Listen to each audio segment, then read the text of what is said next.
नमस्कार दोस्तों, स्वागत है आपका फिर से एक नए वीडियो में।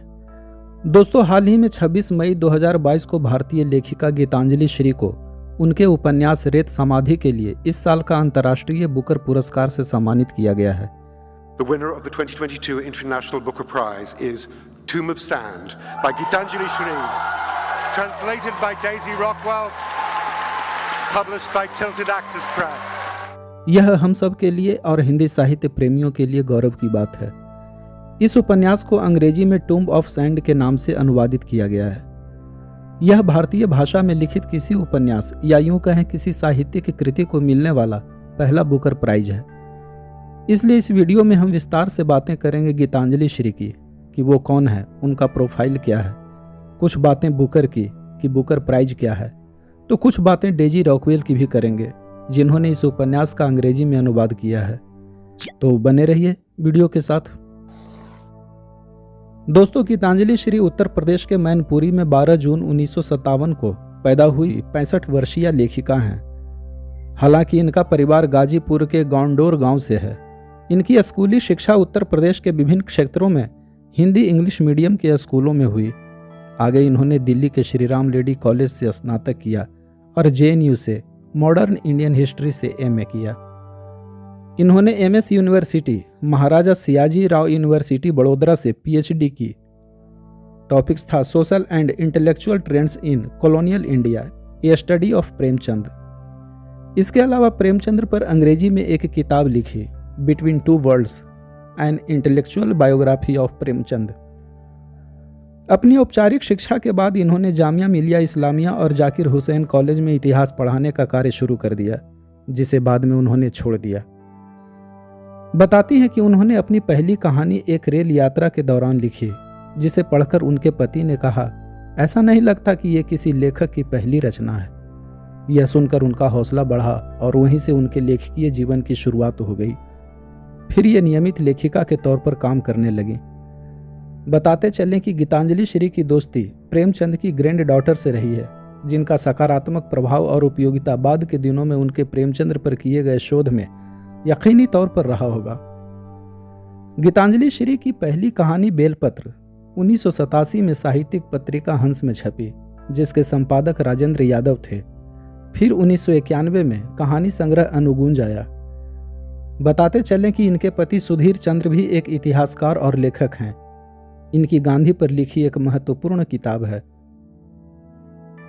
इसके अलावा भी इन्होंने कई किताबें लिखी हैं। गीतांजलि श्री का यह 5वां उपन्यास है, रेत समाधि, जिसे अंतर्राष्ट्रीय बुकर प्राइज 2022 से नवाजा गया है। The winner of the 2022 International Booker Prize is Tomb of Sand by Gitanjali Shri. इसका प्रकाशन 2018 में राजकमल प्रकाशन से हुआ। इसके पहले इन्होंने 2001 में माई मतलब माँ को केंद्र बिंदु में रखकर पहला उपन्यास लिखा, जहां से इनकी पहचान बननी शुरू हो गई। इस उपन्यास को क्रॉस वर्ल्ड बुक अवार्ड के लिए नामित किया गया था। इसका अनुवाद सर्बियाई, उर्दू, फ्रेंच, जर्मन और कोरियाई भाषा में भी हुआ। नीता कुमार ने इसका अनुवाद अंग्रेजी में किया था, जिसे साहित्य अकादमी ट्रांसलेशन अवार्ड दिया गया। इसके बाद इनका नॉवेल हमारा शहर उस बरस आया। यह उपन्यास 1992 में बाबरी मस्जिद गिराए जाने और उसके बाद के हालात पर था। फिर तिरोहित और खाली जगह नामक उपन्यास का प्रकाशन हुआ। रेत समाधि 5वां उपन्यास अंतर्राष्ट्रीय बुकर पुरस्कार के लिए चुना गया। इनकी कहानियों का संग्रह अनुगुंज, यहाँ हाथी रहते थे और वैराग्य है, साथ ही एक प्रतिनिधि कहानियों का संग्रह भी है। गीतांजलि श्री की किताबों का विश्व की कई भाषाओं में अनुवाद होता रहा है। इस किताब रेत समाधि का अनुवाद अंग्रेजी से पहले फ्रेंच भाषा में भी हो चुका है। रेत समाधि का अंग्रेजी में अनुवाद टूम्ब ऑफ सैंड के नाम से अमेरिकी लेखिका डेजी रॉकवेल ने किया है। यह उपन्यास भारत पाकिस्तान के बंटवारे का दर्द लिए एक विधवा स्त्री पर है, जिसका कथानक बृहत है। कई किरदार हैं, संयुक्त परिवार की संस्कृति है, सरहद पार की स्मृतियां और उसे पुनः स्पर्श की आकांक्षा लिए सरहद लांघने के प्रयासों के विवरणों की प्रस्तुति है। इस उपन्यास के बारे में विस्तृत बातें अपने बुक रिव्यू वाले वीडियो में करूंगा। अब बातें कुछ बुकर पुरस्कार की कर लें। दोस्तों, बुकर पुरस्कार साहित्य का एक बड़ा पुरस्कार माना जाता है। इसकी स्थापना 1969 में हुई थी, बुकर मैक कुनल प्राइज के नाम से। इस पुरस्कार को पाने के लिए किताब का अंग्रेजी भाषा में लिखित तथा यूनाइटेड किंगडम या आयरलैंड में प्रकाशित होना जरूरी होता है। 2013 से पहले यह पुरस्कार राष्ट्रमंडल के सदस्य देशों और आयरलैंड, जिम्बाब्वे, दक्षिण अफ्रीका के लोगों को दिया जाता था, लेकिन इसके बाद विश्व के सभी देशों के लिए दरवाजे खोल दिए गए और यह पुरस्कार सबको दिया जाने लगा, बशर्ते किताब अंग्रेजी में लिखित और यूनाइटेड किंगडम या आयरलैंड में प्रकाशित हुई हो। 2019 से एक वर्ष में 2 लोगों को पुरस्कार दिया जाना निश्चित किया गया। इसे मैन बुकर प्राइज भी कहा जाता है। इंटरनेशनल बुकर प्राइज की स्थापना 2005 में हुई। 2005 से 2015 तक यह पुरस्कार 2-2 वर्ष के अंतराल पर दिया जाता था। यह किसी भी भाषा की साहित्यिक कृति को दिया जाने लगा जो अंग्रेजी में अनुवादित और यूके या आयरलैंड में प्रकाशित हुई हो। उसके बाद यह पुरस्कार प्रत्येक साल दिया जाने लगा। इसकी पुरस्कार राशि लेखक और अनुवादक के बीच बराबर बराबर बांटी जाती है। यही international Booker prize Geetanjali Shree को दी गई है उनके उपन्यास रेत समाधि के लिए। बताते चलें कि इसके पहले मैन बुकर प्राइज 4 भारतीयों को मिल चुका है।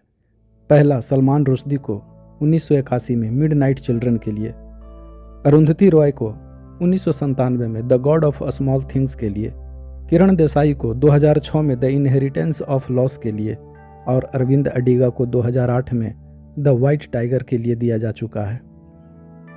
यह सारी किताबें मूल रूप से अंग्रेजी में लिखी गई थी, लेकिन गीतांजलि श्री का उपन्यास मूल रूप से हिंदी में लिखा गया है और इसके अंग्रेजी अनुवाद टूम ऑफ सैंड को अंतर्राष्ट्रीय बुकर पुरस्कार दिया गया। चूंकि यह उपन्यास मूल रूप से हिंदी में लिखा गया था, इसलिए हिंदी के लिए यह पुरस्कार काफी मायने रखता है।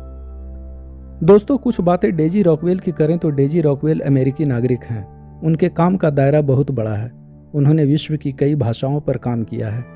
हिंदी में उन्होंने सबसे पहले उपेंद्र नाथ अश्क की रचना का अनुवाद किया, फिर भीष्म साहनी की तमस का अनुवाद किया। ऐसे ही यशपाल की झूठा सच का भी अनुवाद किया। अपने काम के प्रति बेहद समर्पित लेखिका मानी जाती हैं। कहते हैं यह कोई भी अनुवाद पश्चिमी देशों को ध्यान में रखकर करती हैं ताकि वहां का समाज उसे समझ सके, खुद से रिलेट कर सके। डेजी रॉकवेल के बारे में यह भी कहा जाता है कि वो किसी भी ड्राफ्ट को 4-5 बार देखती, समझती और सुधारती हैं। यह उनके कार्य के प्रति समर्पण को बताता है। शायद यही कारण रहा होगा कि ज्यूरी के लिए रेत समाधि को समझ पाना आसान रहा। इस पुरस्कार को प्राप्त करते हुए गीतांजलि श्री का कहना था, मेरे और इस किताब के पीछे हिंदी और दूसरी दक्षिण एशियाई भाषाओं की एक फलती फूलती और समृद्ध साहित्यिक परंपरा खड़ी है। इन भाषाओं के कुछ बेहतरीन लेखकों को जानकर विश्व साहित्य कुछ और समृद्ध होगा।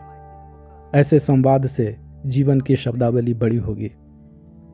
हाँ, हम भी उम्मीद करते हैं इस पुरस्कार से हिंदी साहित्य को विश्व पटल पर एक अस्थायी और मजबूत पहचान मिलेगी।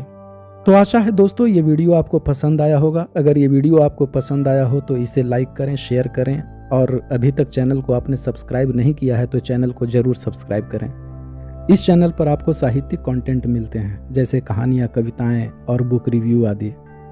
तो फिर मिलते हैं अगले किसी और वीडियो में। तब तक के लिए नमस्कार।